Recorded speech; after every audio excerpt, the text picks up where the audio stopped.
Maths maths maths maths सीखो आज तुम। Maths maths maths maths maths से वंडरफुल कर सकते हैं रोज page full. Maths maths maths maths Maths are fun every season. Practice maths for healthy reason. चारों ओर मच गया शोर. Practice more, practice more. Maths, maths, maths, maths, maths, maths. Wonderful maths. सीखो आज तुम maths.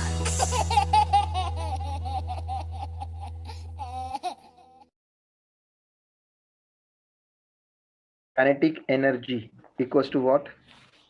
इसमें ही ना एनर्जी, हाँ वर्क एनर्जी भी ना, हाँ तो half into m v square, जहाँ पर m क्या आएगा तुम्हारा, मास आएगा, और v क्या रहेगा तुम्हारा, वेलोसिटी रहेगी, इजंट इट?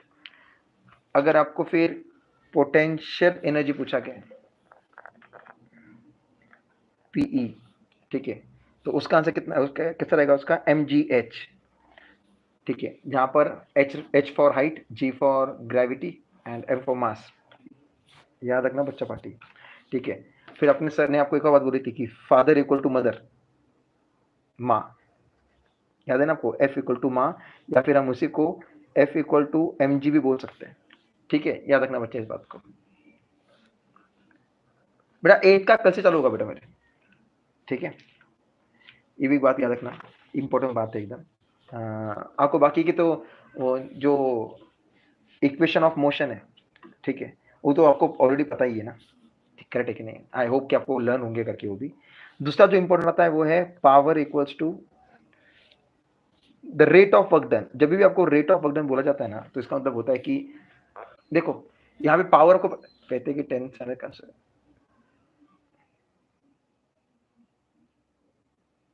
हाँ याद रखो बेटा, ये आपको पता है ना कि this acceleration is due to gravity and that is why we take the same value A equal to G, इसलिए हम बोलते हैं, ठीक है। अभी यहाँ पर जो पावर होता है ना, वो होता है तुम्हारा कैसे बताऊँ मैं आपको, रेट ऑफ वर्क डन, कि किस तरह से रेट किया जा रहा है, किस तरह से काम किया जा रहा है, कितने कि उसकी वो कितना रैपिडली काम किया जा रहा है, इजंट इट, है ना? तो यहाँ पर ये जो वर्क डन होता है ना बेटा, उसे हम बोलेंगे कि पावर कंज्यूम वर्क डन, जितनी पावर कंज्यूम की जाएगी उतना वो वर्क डन होते रहेगा, इजंट इट? तो अगर आपको यूनिट्स निकालने के, आपको क्वेश्चन आएंगे बहुत सारे इसके अंदर कि देखो कितना उन्होंने यूनिट यूज किया है, पावर कंज्यूम की है, तो आपको याद रखने का है कि this work done is nothing but the power consumed, इतनी बात को याद रखने का। तो उसके हिसाब से इस वर्क डन मतलब क्या रहता है याद रखने का, power consumed, consume equals to कितना रहेगा तुम्हारा, हमेशा पावर इनटू टाइम रहेगा।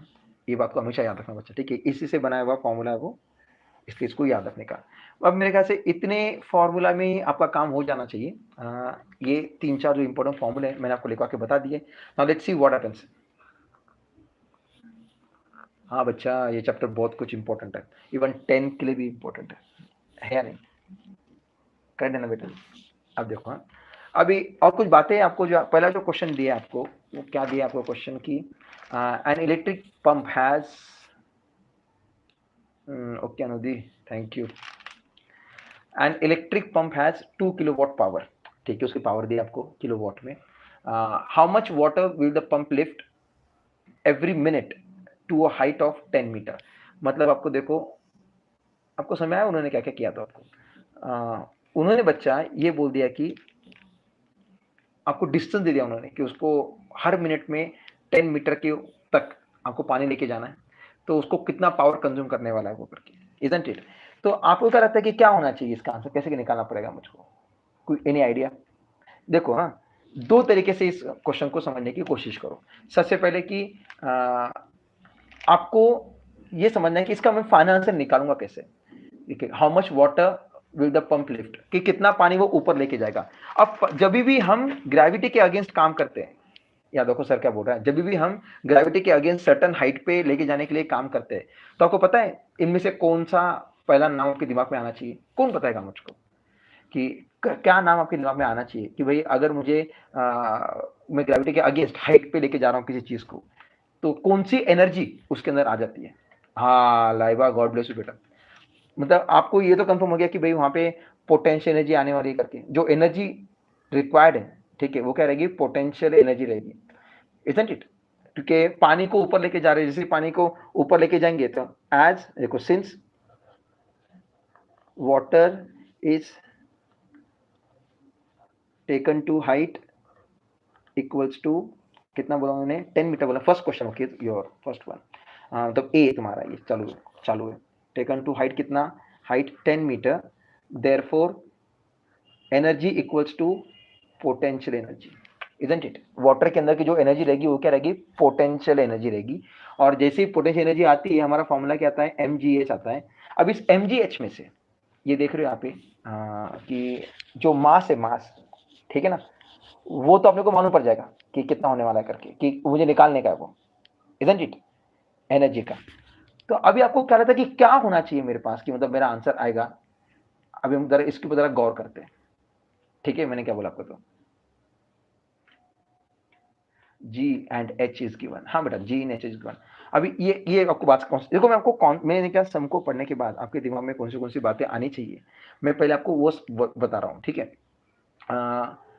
उसके बाद ये जो एनर्जी होती है एनर्जी हम उसे एक और वर्ड से जानते हैं वो है वर्क डन इजंट इट हम उसे वर्क डन भी बोलते हैं तो वर्क डन जो होगा वो अभी कितना होने वाला है तुम्हारा वो भी मुझे निकालना पड़ेगा अगर मेरे पास ये वैल्यू नहीं देखो मेरे पास m है मेरे पास g है मेरे पास h है समझा मैं क्या बोल रहा हूँ मुझे वाटर कितना लेके निकालने का ना मुझे ये m निकालने का है ना तो अगर मेरे पास ये एनर्जी की वैल्यू आ जाती है एनर्जी की वैल्यू तो मैं क्या कर सकता हूँ इसमें पुटअप करके मतलब ए की वैल्यू पुटअप करके इन दोनों को शिफ्ट कर दूंगा मैं कुछ इस तरीके से देखो अभी मैंने क्या बोला आपको कि इस एनर्जी को हम क्या बोलने वाले एक और वर्ड क्या उसका वर्क डन इजंट इट हम उसे वर्क डन भी बोलेंगे तो work done okay work done upon GH अगर मैं करता हूं तो मुझे मास मतलब जो मुझे वाटर उन्होंने ऊपर लेके गया ना वो मिल जाएगा अब मुझे बताओ कि ये जो कॉन्सेप्ट मैंने बताया आपको पहले समझने का आपको क्लियर हुआ कि नहीं हुआ मेरा क्वेश्चन है कि कितना पानी वो ऊपर लेके जाएंगे हर मिनट में वो कितना पानी ऊपर लेके जाएगा ये मेरा कॉन्सेप्ट है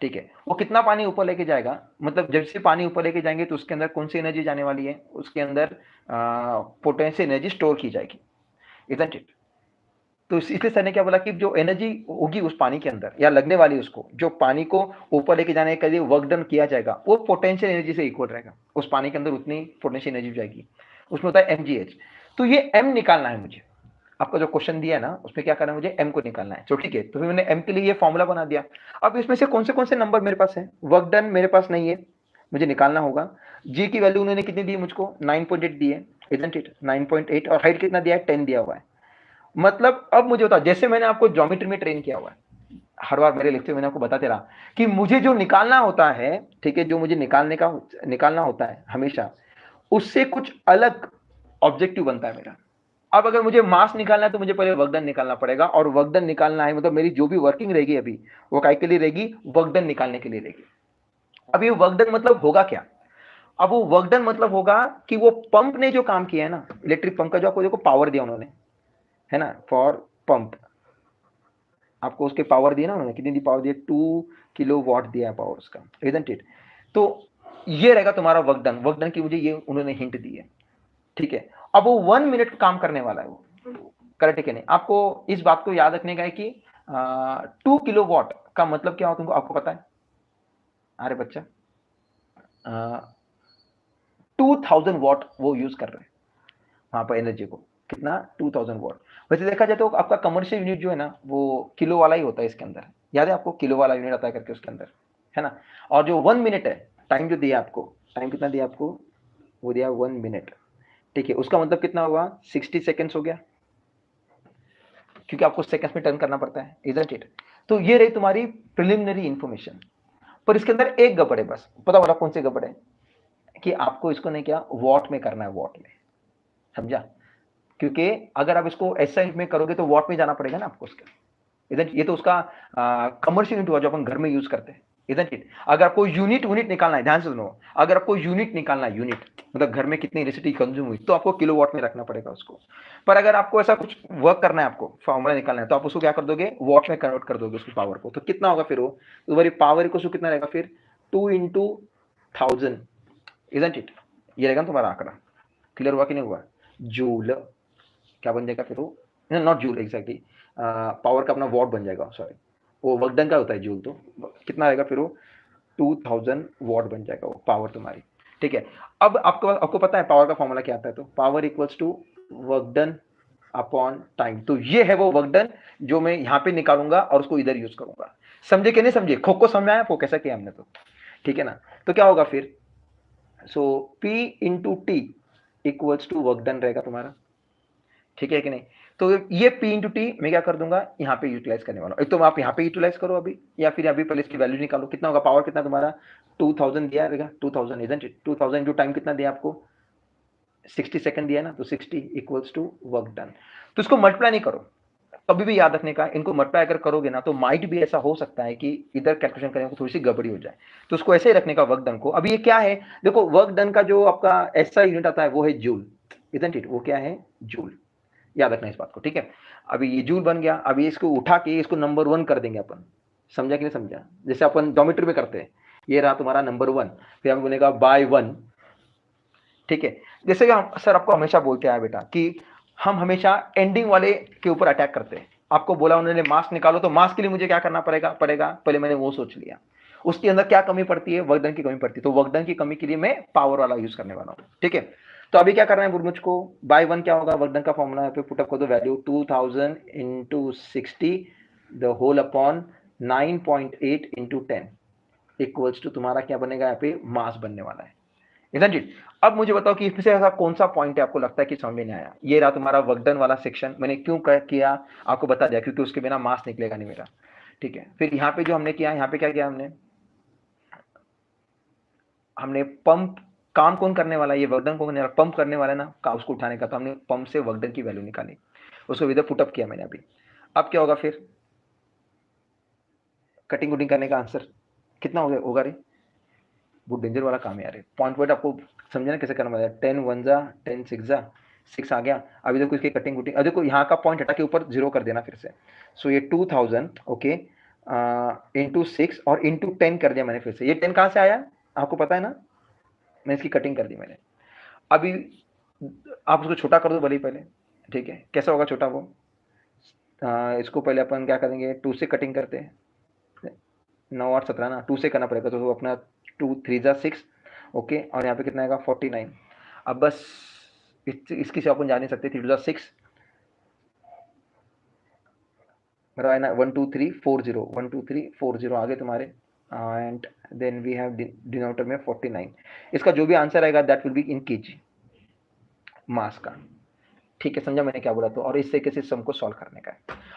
अब ये रहा तुम्हारा पूरा का पूरा एनालिसिस। ये अगर आपने सम को ऐसा समझा हुआ है तो आपको वो लॉन्गर पीरियड के लिए याद नहीं रहेगा, ठीक है। इसका दूसरा भी तरीका आएगा आपको सॉल्व करने का, ठीक है। उसमें क्या करते हैं हम, सीधा सीधा दोनों फॉर्मूला लिखते हैं और सम बात को खत्म करते हैं। यहाँ से देखो, यहाँ पे क्या बोलेंगे, वर्क डन है, यहाँ पे वर्क डन क्या होगा तुम्हारा, mgh होगा, सबसे यहाँ पे mgh पुटअप कर देते हैं और सॉल्व करना चालू कर देते हैं। ये भी एक तरीका होता है इसको सॉल्व करने का। समझा सर ने क्या बोला था, क्लियर हुआ कि नहीं हुआ? हाँ, अब ये क्लियर याद रखना आपने। अभी यहाँ पे आपको डिवाइड करते रहना है। आपका अभी देखो टेक्स्ट बुक में तो आंसर दिया हुआ है, तो आई गेस सबका आंसर इतना ही कुछ रहना चाहिए, बराबर 1224.5 kg करके। अभी क्या करेगा, कैसे यूज कर लो, बात खत्म करो, और क्या, ठीक है, आपको वही आंसर आने वाला है 1224.5 kg। फिर हरिओम, अंडरस्टूड सर ने क्या बोला, तो 0.5 आएगा बेटा, ठीक है, kg and then finish top. अब सर आपको नहीं, देखो ये था पूरा तुमका एनालिसिस करने का तरीका। सर आपको भी क्या करता हूँ क्या कि एक और तरीका बताता है जिसके अंदर नहीं कि आप सीधा डायरेक्टली करोगे उसको सॉल्व। अगर आपको सब समझ में आया, आप लिखोगे power equals to work done upon time, but over here since this work done is what mgh equal to d, हम क्या लिखेंगे, work done equals to potential energy as water is lifted to height 10 metre. समझा sir ने क्या बोला, मतलब मगजमारी करने की जरूरत नहीं है आपको। फिर पावर क्या तुम्हारा 2 किलोवाट इक्वल्स टू, याद है ना आपको, मास आपको निकालने का है, ग्रेविटी है 9.8, हाइट दी आपको 10, टाइम दिया है आपको 2 नहीं कितना मिनट दिया, 1 मिनट दिया ना, 1 मिनट 1 मिनट। तो अभी आप क्या करोगे, यहां पर चेंज करोगे आप, अंडरस्टूड। तो 2 किलो का मतलब कितना होता है 2000 वॉट, m का m, 9.8 का 9.8, 10 का 10 और यहाँ पे आएगा 60 सेकेंड्स। हमने 10 कर दिया, अब आगे बढ़ो। 2000 into 60 the whole upon 9.8 into 10 equals to mass. देख रहे हो अभी ये एक मेथड होता है, मतलब कि अगर आपको एक बार समझ में आ गया कि कैसे करना है मुझको, कैसे कैसे बातें हैं, तो वो सबसे ज्यादा फॉर्मूला पुटअप करके उसको आगे लेके चलो एंड सबको सॉल्व कर दो। अंडरस्टूड मैंने क्या बोला था? क्लियर हुआ? फिर 10 वन जा 10 सिक्स जा, फिर कटिंग करके तुम्हारा आंसर कितना आएगा? फिर से वही रहेगा 60,000 अपॉन 90 नहीं 49 isn't it equals to mass and finish. और अभी गाड़ी आगे चलती रहेगी। देखो अभी यहाँ पर भी हमने सॉल्व किया, यहाँ पे कैसा था? एनालिसिस करके सॉल्व करना था कि हमें क्या करना होगा, फॉर्मूला कौन सा लगेगा, हम दी हुई कंडीशन से कौन सा फॉर्मूला लगाना पड़ेगा, फिर वर्क डन कहाँ से लाए, हम पूरा सोच के हुआ। और अगर आपको एक बार एनालिसिस करना आ गया तो आप सीधा सीधा क्या कर सकते हो, ऐसे फॉर्मूला में पुटअप करके उसको सॉल्व कर सकते हो बेटा। Understood what I said? I guess कि आपको समझ में आ रहा है ये कैसे सॉल्व करना पड़ता है करके। ठीक है, अगर आपको चाहिए तो इसका फोटो वोटो खींच लो, जैसे आपको इजी पड़। देखो ये आगे आपको आंसर मालूम है क्या कैसे करना पड़ता है करके, इतनी स्टेप में खत्म हो जाता है आंसर। ठीक है, समझा? ठीक है, चलो नेक्स्ट वाला करते हैं अभी। आपको इलेक्ट्रिसिटी मतलब इसका दिया उन्होंने, किसका? आयन का दिया है आई गेस, है नहीं? ये तो बहुत इजी वाला है, इसमें तो इधर शुरू होते ही खत्म हो जाएगा, पता है आपको। और ये क्वेश्चंस, ऐसे क्वेश्चंस एग्जाम में आना मतलब तय रहते, समझो अभी आप। ठीक है, तय रहेंगे, तय। क्या बोला जा रहा है यहाँ पे आपको? सम पढ़ने का रहा तो कैसा कैसा लगेगा? देखो 1200 वॉट इलेक्ट्रिक आयन, देखो वॉट में दिया मतलब क्या, किसी ज्यादा ऑलरेडी आपको वो नॉर्मल एसआई में दिया हुआ है। It's use daily for 30 minutes, 30 minute के लिए उसको यूज किया जा रहा है। ठीक है, how much total electricity is consumed in the month of April. तो जैसे मैंने आपको बोला था, याद है मैंने आपको क्या बोला था कि अगर आपको यूनिट फाइंड करना है कि घर के अंदर कितना कंज्यूम हो रहा है, तो हम इस वॉट को किलोवाट में टर्न करेंगे, क्योंकि डोमेस्टिक यूज के लिए हम इलेक्ट्रिसिटी को किलोवाट में कंसिडर करते हैं, इजंट इट? तो 1200 दिया है मतलब क्या, ये ऑलरेडी उनको आपको 1.2 लेकर सॉल्व करना है इसको, इजंट इट? समझे सर ने क्या बोला? तो क्लियर हुआ कि नहीं हुआ? है नहीं? अब वो क्या बोलते हैं, for the month of April, मतलब आपको समझ आ रही बात उन्होंने कि अप्रैल के महीने में हर रोज वो आधे घंटे के लिए यूज कर रहा है, करेक्ट है कि नहीं? 30 मिनट मतलब कितना होता है? आधा घंटा होता है। तो आधा घंटा पर डे, तो फिर तुम्हारे 30 दिन का कितना होगा हिसाब किताब? समझ आ रही बात आपको? क्लियर हुआ कि नहीं हुआ? अब देखो आपको क्या बोला गया कि यहाँ पे पावर कितनी दी आपको फॉर इलेक्ट्रिक आयन, यहाँ पे देखो फॉर इलेक्ट्रिक आयन। ठीक है, आपको पावर कितना बोला उन्होंने? 1200 watt and that is equal to 1.2 kilowatt. अब बताओ मुझको ये 1.2 किलो वॉट कैसे हुआ? डिवाइड बाय 1000 करना पड़ेगा ना मुझे इसको, इजंट इट? तो आपका किलो वॉट में टर्न हो जाएगा। फिर क्लियर हो गया ये? फिर आपको क्या बोला गया उन्होंने, एक और बात बताया, देखो क्या बात बताया उन्होंने आपको कि टाइम कितना हो रहा है उसका, टाइम कितना टोटल मंथ में कितना यूज हो रहा है? वो 30 मिनट्स पर डे यूज कर रहे हैं अपन उसको, 30 मिनट्स पर डे। अभी अप्रैल के मंथ में टोटल डेज कितने होते हैं? डेज कितने होते रहे, याद है ना आपको? जनवरी, फरवरी, मार्च, अप्रैल, खड्डे में गया मतलब क्या? 30 हो गया, इजंट इट? सो वो 30 मिनट के लिए यूज हो रहा है, करेक्ट है कि नहीं? डेली। तो फिर कितना होगा फिर वो? इसको क्या बोलते हैं अपन? हाफ एन आवर बोलते हैं ना, हाफ आवर इंटू 30 डेज होगा ना वो, डेली का पकड़ हिसाब किताब पकड़ा जाए तो, इजंट इट? तो फिर इसको कैंसिल करो, क्या होगा आंसर मेरा? 15 आवर्स होगा। मतलब टाइम कितना रहा आवर्स में। अच्छा, आप नोटिस कर रहे हो, मैंने आपको ये बताना चाहिए था कि जिस तरीके से अगर मुझे यूनिट निकालने का है कितना कंज्यूम हो रहा है करके, तो मैं किलोवाट में टर्न करता हूँ, तो उस टाइम पर टाइम भी क्या होता है, मैं आवर्स में टर्न करता हूँ। समझा मैंने क्या बोला? तो ये वैसा ही तरीका है, वो तो एज ओल्ड तरीका है। वो जो भी ऊपर वाला रहेगा वो 31 डेज वाला है, जो भी खड्डे में जाएगा वो 30 डेज वाला है। जनवरी, फरवरी, मार्च, 30 मतलब आई मीन टू से लेस देन 31, ओके, याद रखना इसको। जनवरी, फरवरी, मार्च, अप्रैल, मई, जून, जुलाई। जुलाई भी एंड में होता है और अगस्त भी यहाँ पे शुरू होता है, देखो फिर से। तो फिर बराबर, या फिर उसमें फिर से कैलकुलेट करने का, जनवरी, फरवरी, मार्च, अप्रैल, मई, जून, जुलाई, फिर अगस्त, सितंबर, अक्टूबर, नवंबर। क्या बात कर रहे थे, इतना पुराना तरीका है ये, याद रखो इसको। 15 आवर्स हो गया ये, आपको टाइम मिल गया 15 आवर्स, पावर मिल गया आपको। अब आपको सर ने क्या बताया था, एनर्जी कंज्यूम मतलब क्या होगा तुम्हारा? वो वर्क डन होता है, इजंट इट? मैं आपको फॉर्मूला के वर्क बताया था। अब बस फॉर्मूला में लिखना है और आपको वैल्यू पुटअप करके सॉल्व कर देना है उसको। समझा मैंने क्या बोला? तो क्या होगा फिर उसका answer? Power equals to work done upon time. तो देयरफॉर एनर्जी इक्वल्स टू क्या रहेगा तुम्हारा P into T.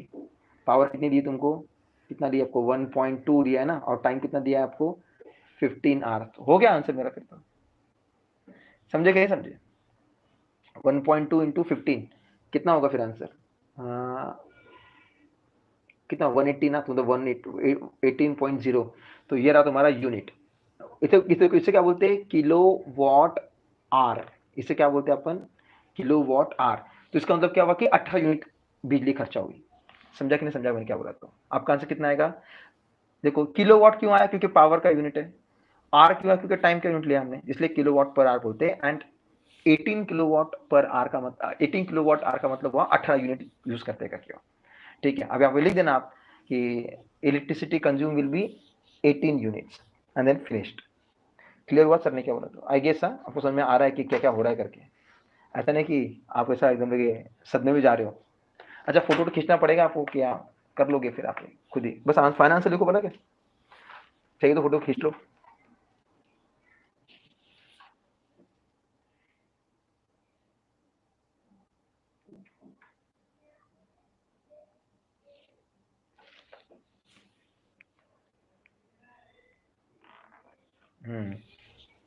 I hope आपको समझ में आ रहा है कि क्या क्या चल रहा है करके। ठीक है,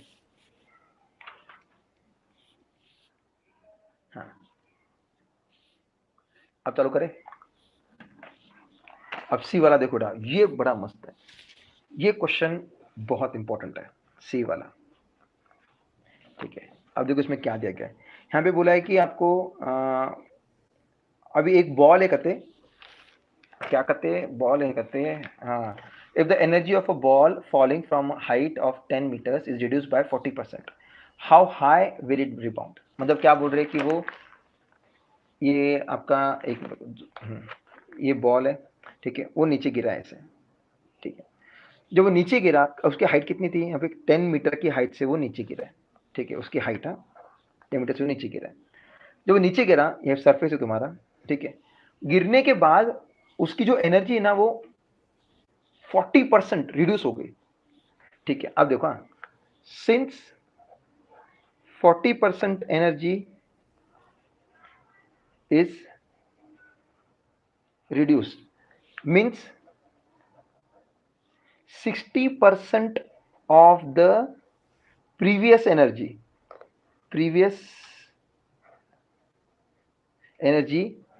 is utilized। बस वही मैंने क्या बोला। तो अगर उन्होंने क्या बोला कि बॉल नीचे गिरते ही 40% की एनर्जी अगर उसकी क्या हो जाती है, रिड्यूस हो जाती है, इसका मतलब क्या हुआ कि यूज कितनी हुई, फिर 60% यूज हुई ना। आपको इस बात को याद रखने का है कभी भी, कि जब कभी भी आपको ऐसा ये रिड्यूस वाला या वेस्टेज वाला ऐसा कुछ देते हैं ना, तो उस टाइम पर आपको क्या करना पड़ता है कि कितना यूज हुआ हम उसको कंसिडर करेंगे। ठीक है, जितना वेस्ट हुआ उसको बगोली मारो, वो तो वेस्ट हो गया ना, वो तो बाजू में हट गया। क्योंकि जब बॉल रिबाउंड होने वाला है, ठीक है, अब यहाँ पे गिरने के बाद जब बॉल ने क्या रिबाउंड होगा, फिर जब रिबाउंड होने वाला है वो, तो उसकी हाइट कितनी अचीव होगी, H2 मतलब उसका, वो मुझे निकालने का ना, इजंट इट। तो जब वो रिबाउंड हो रहा है तब से वो विथ 60% ऑफ एनर्जी जो उसने पहले यूज की थी, ठीक है, उसका यूज होगा ना। मतलब इसकी जो E2 रहेगी और इसका E1 रहेगा, तो E1 और E2 का रेशियो कैसा रहेगा, अगर E1 तुम्हारी 100 है तो E2 कितना रहेगा, 60 रहेगा। 60% का मतलब वो होता है। Are you understanding what I said. Sir ने क्या बोला आपको, तो क्या बोला सर ने, E2 में कितनी एनर्जी है, 60% ऑफ द प्रीवियस। मतलब क्या देंगे आपको, E2 जो है सेकंड जब वो रिबाउंड कर रहा है तब, दैट इज 60% ऑफ E1 है वो। E1 मतलब क्या, पहले वाली केस। अभी आपको ये, जिस बंदे को ये समझ में आया कि क्या करना पड़ता है करके, उसकी नैया पार होगी बेटा। अगर आपने ये नहीं समझा ना, आपको ऐसा झोल झपाटा वाला समय ना, फिर ये आपको ऐसा घुमा घुमा के ऐसा परेशान करेगा, and then you will start hitting all this sums. पर हाँ बेटा, ये ज्योमेट्री का फंडा है कि जो वेस्ट हो गया वो तो वेस्ट हो गया, उसको छोड़ो। बी पॉजिटिव, जो यूटिलाइज किया जा रहा है ना उसकी तरफ ध्यान दो। समझा मैंने क्या बोला। तो इस बात को हमेशा याद रखना कि वेस्टेज का तो चले गया, अब वो अपने कंट्रोल में नहीं रहा, इजंट इट। तो 60% यूज हुआ ना, तो हम इस रेशो से हमारा कार्यक्रम पूरा कर देंगे अपन। ठीक है, अब ये बॉल देखो, अब ये एनर्जी में रहेगा कैसा। देखो अभी बच्चों को ये कंफ्यूजन होता है कि भाई ये एनर्जी में लाओ, तो लाओ कहां से। ये एनर्जी कुछ भी नहीं। देखो बॉल हाइट से नीचे गिर रहा है ना, इजंट इट। तो उस बॉल का अगर हाइट से नीचे आ रहा है मतलब कौन सी एनर्जी यूटिलाइज होती है, तुम बताओ मुझको, कौन सी एनर्जी यूटिलाइज होगी? पोटेंशियल एनर्जी यूटिलाइज होगी ना वो, इजंट इट? सर ने क्या समझ में आया? सर ने क्या बोला था? बात समझ आ रही है क्या? नहीं है या नहीं? तो अब क्या करेंगे अपन, आप बोलोगे सिंस, अब क्या बोलोगे यहाँ पे, since ball is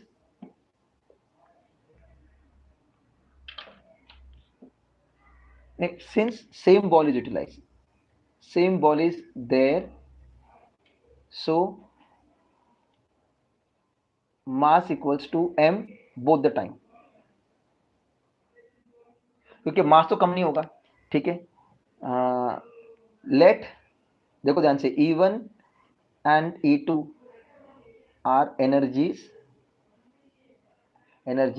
okay, and by the condition, ध्यान दो, ध्यान दो बच्चा, and by the condition E2 equal to 60% of E1, समझे जोड़ झपाटा क्या कर रहा है करके सर तो, ठीक है। आप बोलोगे कि H2 इक्वल्स टू कितना तुम्हारा 10 मीटर, इसको नंबर 1 बोल दो फॉर वाइल, एंड तुमको नहीं, H1 equals to 10 metre, so sorry for this, H1 है ये, आपको H2 निकालने का है, समझे कि नहीं समझे? और ये रहा तुम्हारा अभी सम। अब देखो, अगर आपको ये समझने में जरा भी तकलीफ हो रही है तो बेटा right now you can comment in the comment section, ask me if you have any doubt in this part कि जो लिखा जा रहा है।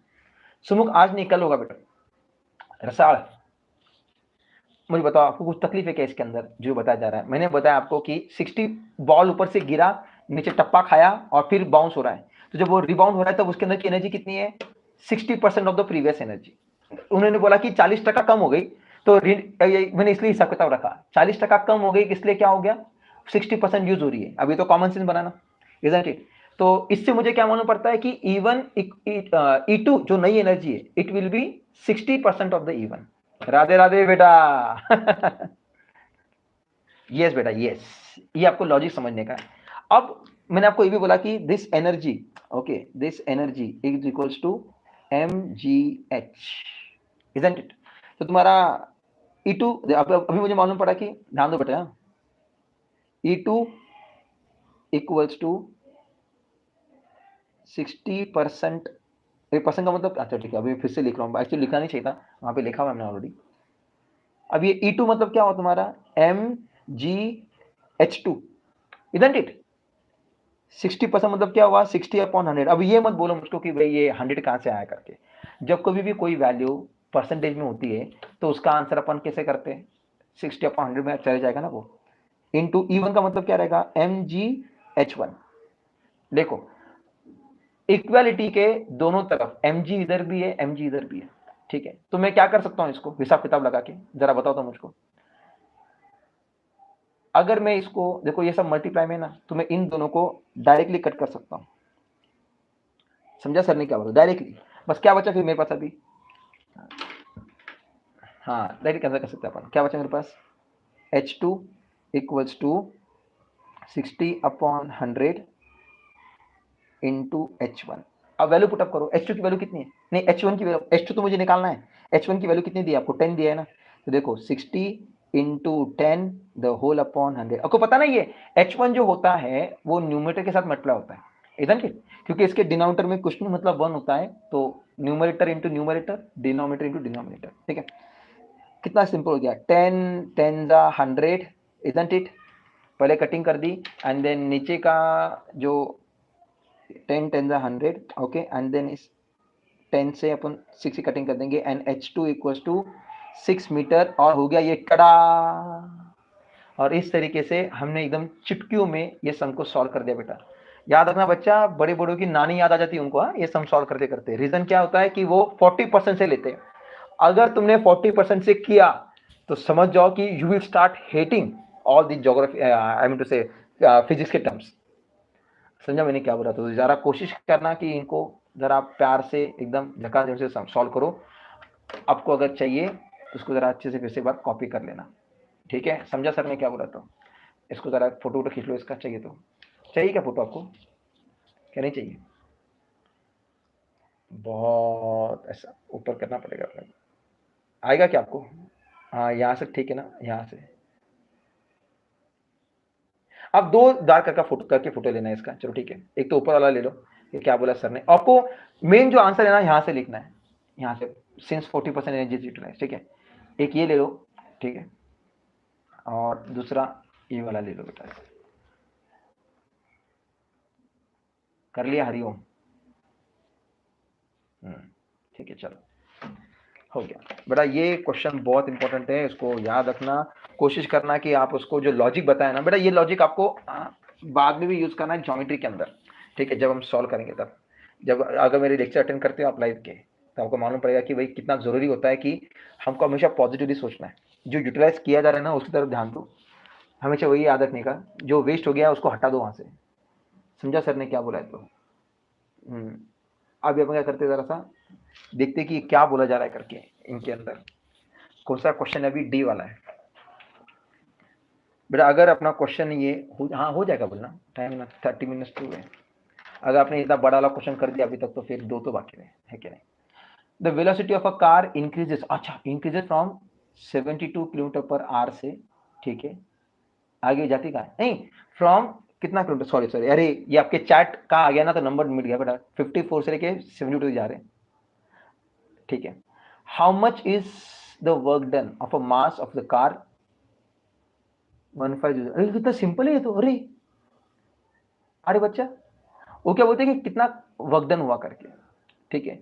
आपको क्या लगता है क्या होना चाहिए रे वर्क डन, मतलब क्या क्या करना क्या पड़ेगा हमको? अरे बच्चा, कुछ बोल पाओगे?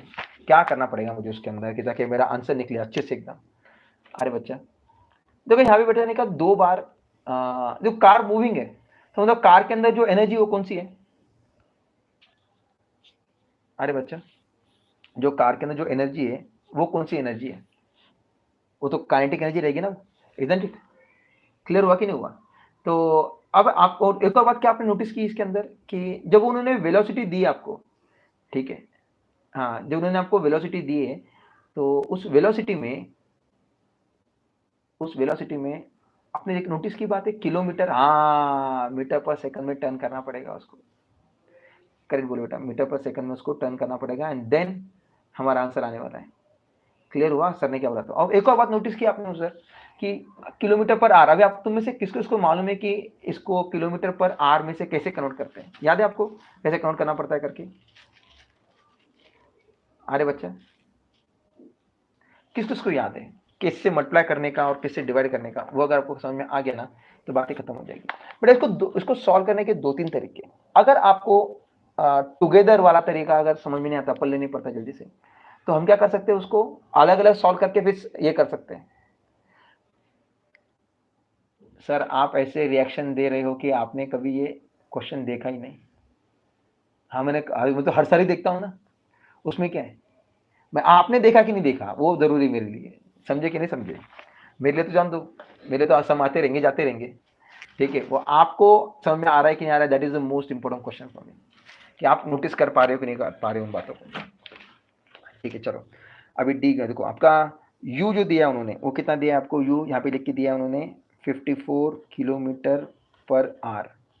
मुझे अगर इसको टर्न करना है मीटर पर सेकंड में, तो आपको याद रखने का है कि 1 kilometre equals to 1000 metre, isn't it? And 1 hour equals to 60 into, अब देखो ये जो है ना, ये जो पैच है ना, मैं इसको ऐसे लिख सकता हूँ 54 into kilometre the whole upon hours. समझा मैंने क्या बोला? तो अभी 1 किलोमीटर को अगर मैं मीटर में टर्न करूँ तो मेरा आंसर कितना रहेगा?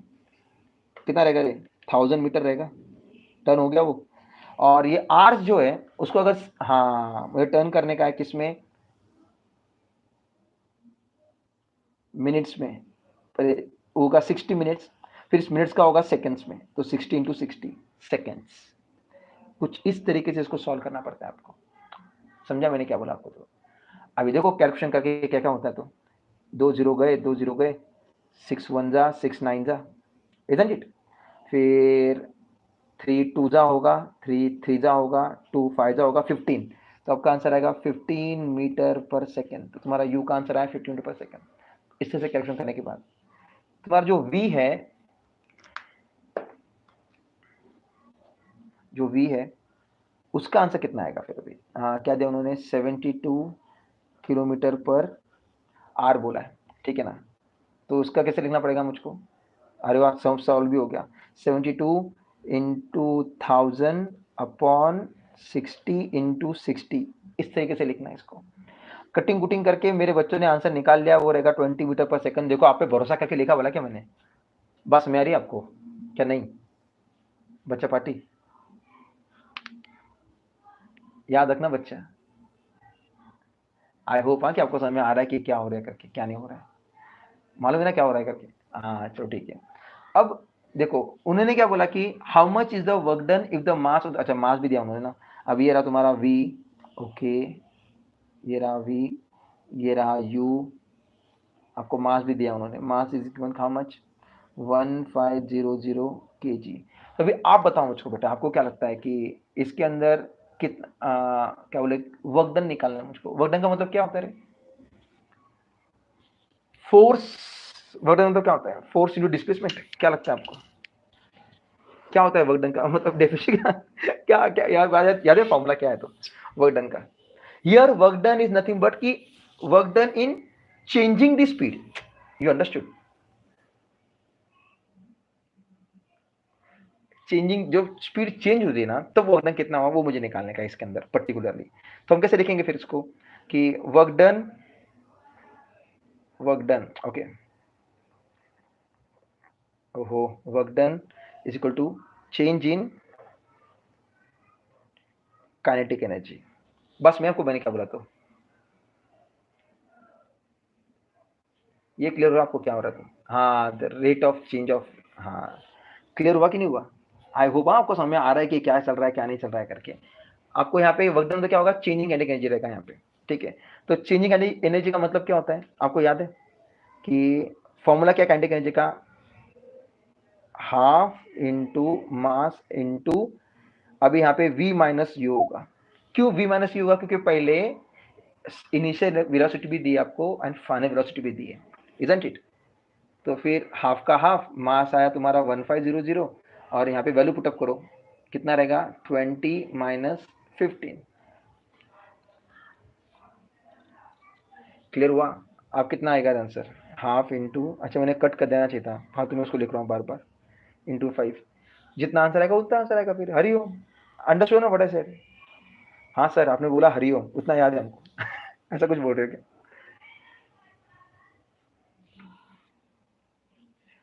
क्या लगता है कितना होगा आंसर? बेटा इसके अंदर मैंने क्या एक गड़बड़ी किया, बताओ कौन सी गड़बड़ी की है? अरे एक रुको, यहाँ पे ने क्या, half into m into v square होता है, तो यहाँ पे वी स्क्वायर आएगा, v square v square v square u square. अभी इसके आंसर कैसे करने पड़ेंगे मालूम क्या आपको? 20 स्क्वायर माइनस 15 स्क्वायर, 20 का स्क्वायर कितना होता है? 400। 15 का स्क्वायर कितना होता है? 225। मैंने फॉर्मूला घाई घाई में मैंने स्क्वायर देना भूल गया था। आप भी याद रखो, नहीं तो आपके भी वांदे होने वाले। इसका इधर हाफ इंटू 1500 इंटू, अब कटिंग करो, कितना आएगा आंसर? अब बोलो, अब बोलो, अब बोलो, अब बोलो, अब बोलो। 175, यस 175। अभी कटिंग करनी पड़ेगी ना, अभी यहाँ पे कटिंग करेंगे अपन उसकी, तो 750 आएगा उसका आंसर। 750 इंटू 175, और फिर जो भी आंसर आएगा ये अपना वर्क डन रहेगा ना, वर्क डन रहेगा। वर्क डन का आंसर आता है तुम्हारा जूल में, तो उसको जूल लिख दो, और वो मल्टीप्लिकेशन का काम आपका है। अभी सर तो नहीं करेगा वो, मतलब मैंने कर दिया है, मैंने करके नोटबुक टेक्स्ट बुक वालों को बता दिया कि भाई इसका आंसर ये यहाँ पे प्रिंट कर दो, आप जरा देख लेना, टैली कर लेना वही आंसर आ रहा है कि नहीं आ रहा है करके। समझे सर ने क्या बोला? तो so 131250 will be your answer of multiplication and I guess it will be right, ठीक है। अब जैसे कैलकुलेट करो 131250, बुक में देख के तो नहीं लिखा, सॉल्व करके लिखा ना, याद रखना है पैटर्न को अभी, ठीक है। पहले ये कन्वर्जन करना बहुत इंपॉर्टेंट है, कन्वर्जन करना अगर आपको आ गया तो बाकी क्या। देखो अभी ये कन्वर्जन का फोटो ले लो आपको चाहिए तो, नहीं नहीं लोगे फोटो लोगे आप कन्वर्जन का, एक वो फोटो ले लो फट दिनों से एकदम, लिया फोटो, डन डना डन। और एक इसका ले लो फोटो। आई होप कि आपको समझ में आ गया कैसे सॉल्व करते करके। अच्छा ओके, वेरी गुड। क्या बात है बेटा, गॉड ब्लेस यू डियर, होगा तुम्हारा आंसर। अभी बस लास्ट वाला बाकी है, एक और, एक last sum and then Hari Om, आपकी प्रैक्टिस पूरी हो जाएगी फिर, ठीक है। कौन सा क्वेश्चन तुम्हारा, ई वाला क्वेश्चन है। क्या बोलते हैं, रवि ने क्या किया है, Ravi applied a force of 10 newton, अच्छा फोर्स दिया आपको ना, फोर्स दिया है आपको 10 newton and moved a book 30 centimetre in the direction of force, मतलब आपको डिस्प्लेसमेंट रहेगा ना, अगर वो फोर्स अप्लाई करने के बाद अगर वो मूव हो रहा है, इजंट इट, तो तुमको एस दिया है, कितना दिया है एस, कितना दिया है, 30 सेंटीमीटर, 30 सेंटीमीटर मतलब क्या होगा इसका, 30 सेंटीमीटर का मतलब क्या होता है, हाँ बच्चों क्या बोलते हो, मुझे इसको मीटर में करने का है, तो कैसे करेंगे अपन, दैट इज इक्वल्स टू 30/100, मैं 300 लिखा, 30/100, 0 0 कट हो गया, 3/10, आंसर आएगा 0.3 मीटर, ठीक है, क्या आएगा मेरा आंसर 0.3 मीटर, क्लियर हुआ आई गेस। फिर आगे ये होने के बाद आप क्या करोगे, आपका जो फॉर्मूला नॉर्मल वर्क डन, आपको क्या पूछा उन्होंने कि how much was the work done by Ravi, अभी वर्क डन इक्वल्स टू क्या होता है, फोर्स इनटू डिस्प्लेसमेंट। देखो पहले वाले सम में जो वर्क डन हुआ था ना, वो क्या था कि स्पीड चेंज करने में जो वर्क डन हुआ ना, वो मुझे निकालने का था, कि पहले स्पीड इतनी थी, बाद में इतनी हुई, तो वर्क डन कितना हो, तो वर्क डन जितना भी होगा that will be the change in kinetic energy, ठीक है। और ये जो तुम्हारा बेबी सम है, याद रखना बेबी सम को पहचानना कि ये बेबी वाला है, वो बहुत जरूरी रहता है। तो तुम्हारा 10 इंटू 0.3, फिर आंसर कितना आएगा, जो भी आंसर है वो आंसर है 3, वर्क डन का आंसर होता है जूल में, 3 जूल, और ये हो गया हरिओम, ठीक है, ये क्लियर हो गया। अब इसका भी चाहिए तो फोटो ले लो, मतलब आपको खुद ही सॉल्व करना आ जाएगा। तो ये जो तुम्हारे 5 सम वर्क एंड एनर्जी के, आई होप कि you have done it, and particularly ये सम तो ऐसा दिल में रखना बेटा उसको, ठीक है। चलो बच्चा पार्टी, आज के लिए इतना ही, कल मिलेंगे, हरिओम।